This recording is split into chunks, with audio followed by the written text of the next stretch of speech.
Berikutnya adalah menyiapkan bahan baku yang akan dibeli dan dibagi-bagi menjadi produk-produk yang dijual ataupun dikonsinyasikan ke agen.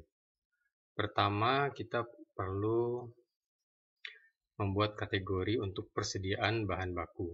Jadi di sini tadi seperti contoh kita beli beras, jenisnya adalah apakah itu pandan wangi, rojo lele, ramos.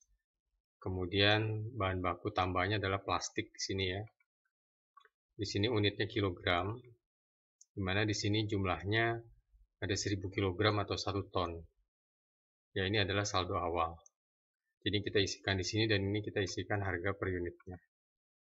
Setelah bahan baku kita siapkan di sini, kita bisa menuju ke bagian produksinya. Kan tadi asumsinya adalah beras yang dibeli ini akan dibuat menjadi paket-paket penjualan yang lebih kecil. Sebagai contoh di sini di awal diproduksi beras pandan wangi yang total tadi saldo awalnya 1 ton menjadi beras pandan wangi yang 1 kg per bungkusnya. Di sini asumsinya adalah di tanggal 2 ini akan dibuat 20 unit kemasan yang 1 kg. Ya. Untuk kemasan 1 kg ini kebutuhan, perhatikan di sini ada bahan baku per unitnya. Satuan unitnya adalah kilogram. Jadi untuk 1 kg ini dan 20 unit, ini dibutuhkan untuk setiap satu unitnya itu 1 kg. Jadi ini bahan baku per unitnya adalah 1 kg, sehingga total kebutuhannya adalah 20 kg. Ya, ini unitnya kilogram. Kemudian plastik. Plastik ini satuannya buah. Nah, yang dibutuhkan ada 20 unit. Berarti di sini dibutuhkan 1 kantong plastik. Sehingga di sini total kebutuhannya adalah 20 kantong plastik. Ini untuk 1 kilo. Nah, kalau untuk yang 3 kilo, ini kita lihat produksi untuk beras yang packnya adalah ukuran 3 kilo. Misalnya diproduksi sejumlah 10 pack. Nah, di sini berarti kebutuhannya adalah 3 kilo per 1 pack. Tapi kalau plastik ya tetap 1, karena satuannya buah. Sehingga di sini akan terlihat langsung ya saldo awal dan saldo akhirnya. Jadi untuk 3 kilo dengan pack 10 pack itu butuhnya 30 kilo. Nah, kalau plastik butuhnya adalah 10 plastik. Ini karena saldo awalnya tidak ada dan belum ada pembelian yang dilakukan, maka ini negatif ya. Kemudian ini adalah produksi dan demikian selanjutnya. Kalau misalnya sampai ada 3 item, ini bisa diisi sampai 3 item atau berapapun item per 1 kali produksi. Ya. Yang perlu diperhatikan adalah jumlah unitnya di sini harus sama. Nah, kemudian untuk pembelian, karena ini digabung antara produksi dan pembelian, di sini bisa dilihat, bisa diisikan untuk nomor PO pembeliannya. Di sini dipilih nomor urutnya. Dan tujuan nomor urut agar bisa terlihat di faktur pembelian di sini. Ya, di sini bisa terlihat. Oke, kembali ke produksi dan pembelian. Nah, kemudian di sini pembelian kita isikan, kita mau membeli jumlahnya berapa. Ini tidak kita isikan di sini, ini adalah kolom produksi. Isinya adalah di kolom pembelian. Kita beli jumlah 500 kg atau setengah ton dengan harga per unit 12.000. Sehingga totalnya akan muncul secara otomatis. Yang perlu diperhatikan untuk pembelian kita harus mengisikan rekeningnya. Kategori laporannya itu harus persediaan bahan baku atau persediaan produk kalau beli produk ya. Tapi ini karena ini bahan baku, ini hanya ada satu pilihan yaitu persediaan bahan baku. Untuk supplier opsional, kecuali kita tadi mencetak faktur pembelian ini bisa diisikan. Demikian juga kalau misalnya pembeliannya tidak cash, ini di sini dipilihnya hutang dan di sini diisi tanggal jatuh tempo kalau memang akan dicetak.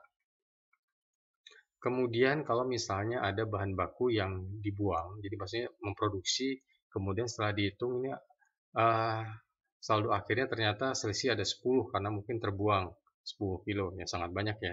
Ini bisa diisikan di sini dengan di sini memilih akunnya beban bahan baku terbuang atau kadaluarsa. jumlah unitnya, yang terbuang berapa, bahan bakunya, ini di cukup satu saja ya jumlah unitnya. Nah, bahan baku yang terbuang berapa, kalau misalnya 100 kilo, di sini 100 kilo. Oke, mungkin tadi ada yang sedikit terlewat. Di sini adalah menentukan nama produk jadinya.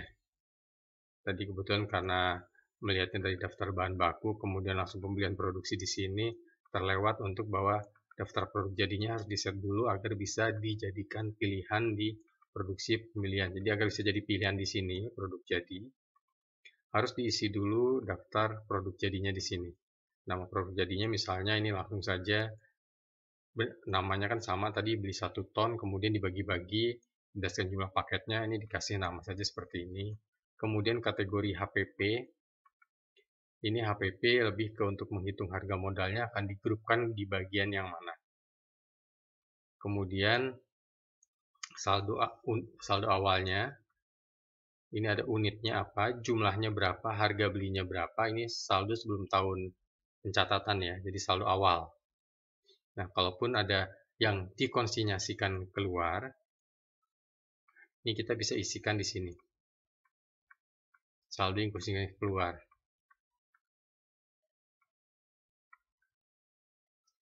Oke, setelah itu di sini kita bisa melihat laporan persediaan bahan baku.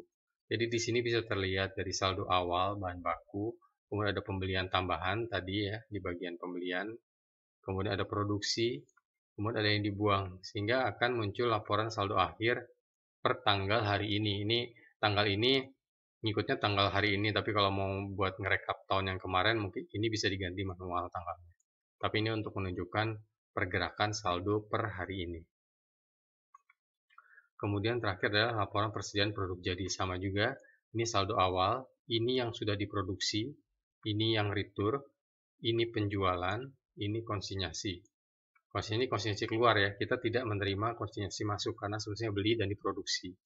Retur ini adalah retur dari konsinyasi yang dikeluarkan, jadi tidak laku di agen, dikembalikan, nanti akan masuk di sini returnya. Kemudian di sini penjualan, ini konsinyasi, sehingga saldo akhir yang belum terbayar ya. Jadi karena penjualan sudah keluar, konsinyasi ini keluar. Nah, kemudian saldo akhir yang ada di kita itu adalah 10. Produksi 40, penjualan 30, konsinyasi 10, saldo 10. Jadi saldo yang masih di tangan distributor itu ada 10 paket yang 1 kiloan, demikian juga yang lain. Ini negatif karena memang ini contoh, jadi saya tidak mengisikan saldo awalnya atau saldo produksinya. Ya, cuma realnya di actualnya pasti ini akan positif karena pasti sudah akan ada apakah itu produksinya ataupun barang yang berada saldo awalnya sudah mencukupi untuk saldo akhirnya tidak negatif. Oke, mungkin cukup jelas untuk yang persediaan.